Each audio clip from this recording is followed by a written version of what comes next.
Agency, apa kabarnya? Saya dapat kesempatan istimewa nih sama tim IDN Times. Kita melihat behind the scenes dari kantor Bapak Kepala Staf Angkatan Darat Jenderal TNI Maruli Simanjuntak.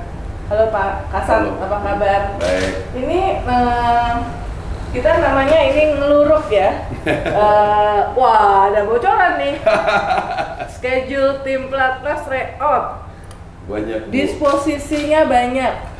Coba kita lihat yang bawahnya. Oh, ada tas nih. Nah, ini biasanya jam berapa Pak Kasat kantor? Biasanya sih kalau hari kerja biasa sampai malam. Oh, sampai malam. Malam kadang-kadang di sela-sela diskusi, lanjutin kerja, diskusi. Biasanya kalau weekend baru saya beres-beres. Oh, weekend itu berarti hari Sabtu masuk? Enggak, maksudnya Jumat sore itu beres-beres semua barang. Oke. Jadi kalau hari Selasa Rabu ini puncak-puncaknya berantakan. Oh, oke. Yeah. Karena apa? Karena banyak sekali yang dikerjakan. Disposisi. Tadi sebenarnya teman-teman tadi waktu pas kami datang tuh sebetulnya ini nggak serapi ini berantakan. Jadi tapi padahal sebenarnya kalau berantakan tuh berarti dipakai kerja beneran ya, cuma bukan buat panjangan foto doang. Nah, biasanya berapa lama disposisi ini di tanda tangan terus langsung? Kalau saya ada di tempat saya berusaha sih, tapi sekarang kebetulan kita juga banyak program-program lihat di luar sih.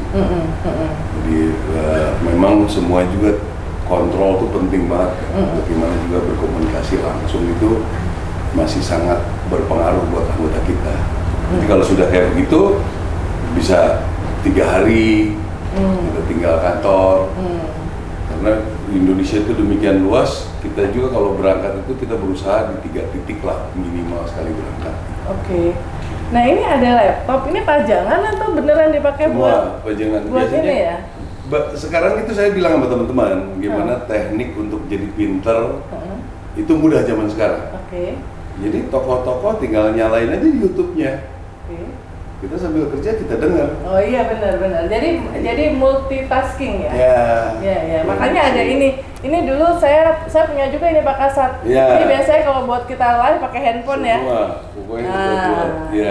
Ini penting banget nih. Terutama waktu pandemi kan kita semuanya jadi online ya. Apa segala macam ya. Jadi laptop nyala.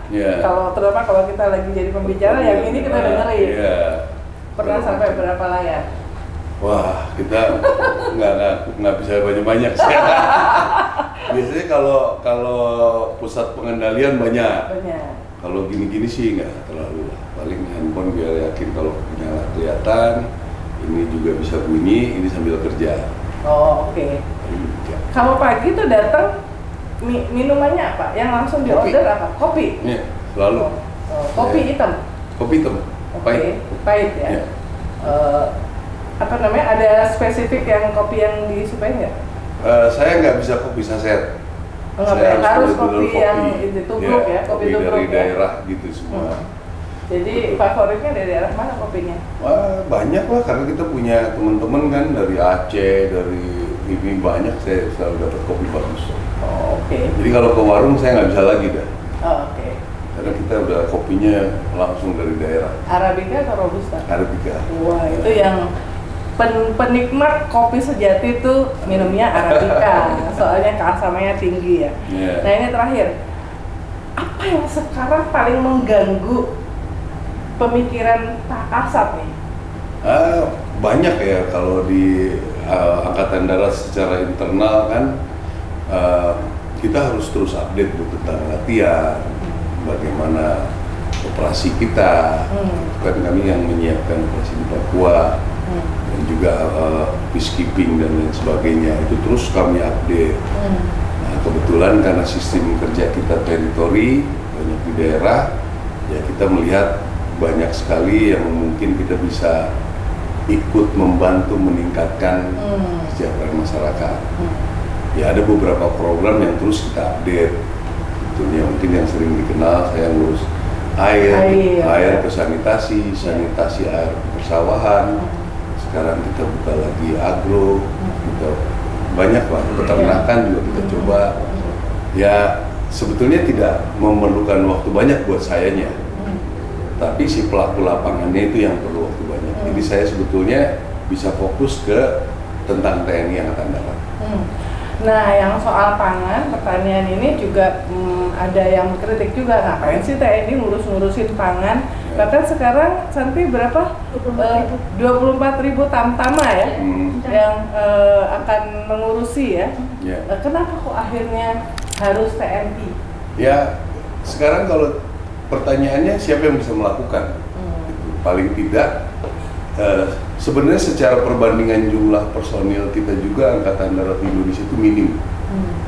Kita sekarang sekitar 350-340 ribu diperbandingkan dengan 220 juta, jadi 0,0 tidak ini.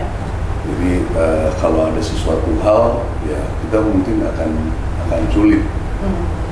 Jangan ngomong tentang emergensi perang ya, ngomong emergensi untuk OMSP saja, seperti ada bencana, ya, itu berat kita.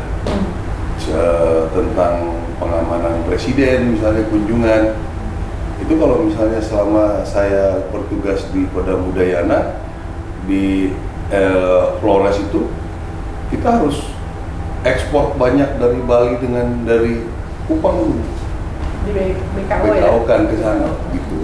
Nah, itu sebenarnya poin penting juga.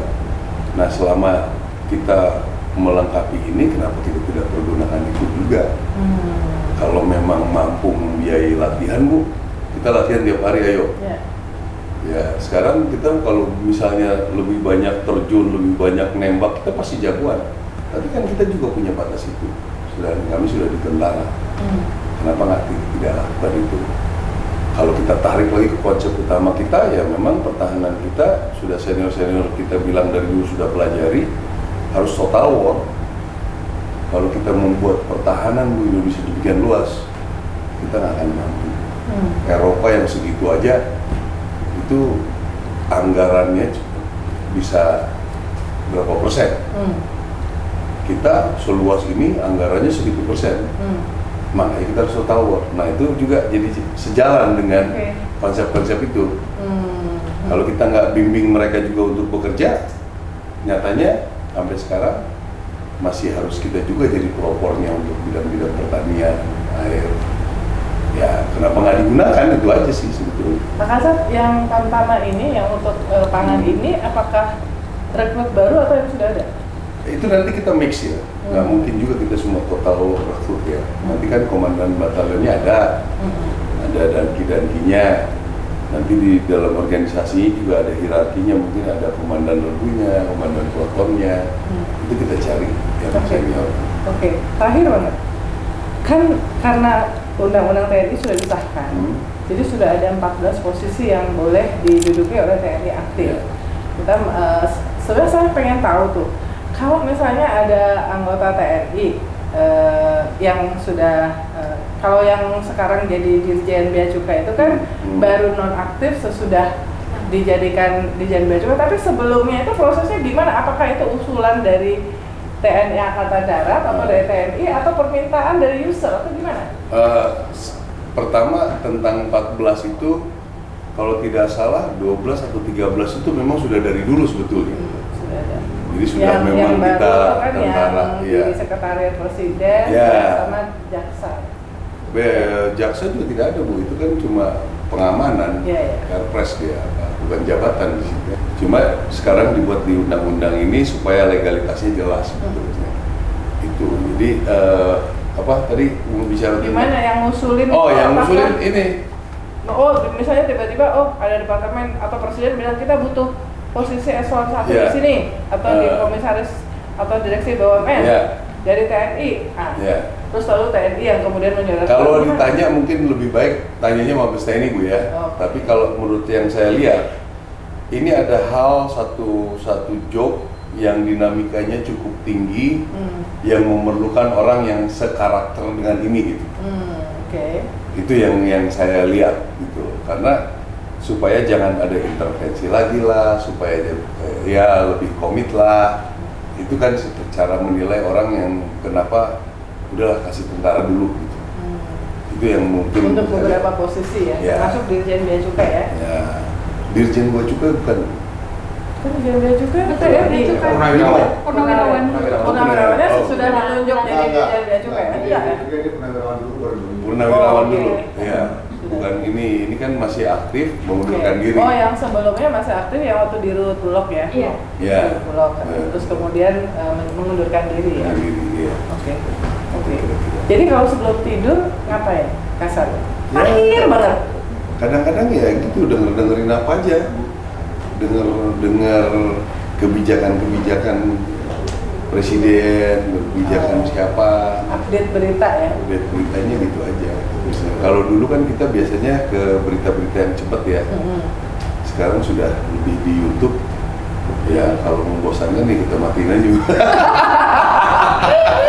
Oke, thank you banget Ya. Pak Kasat udah ngobrol singkat behind the scene dari kantor dan juga apa yang sehari-hari dilakukan oleh Kasat sampai ketemu lagi di apa ya istilahnya tuh ini ngeluruk kantor untuk tahu kehidupan dan kegiatan di balik layar.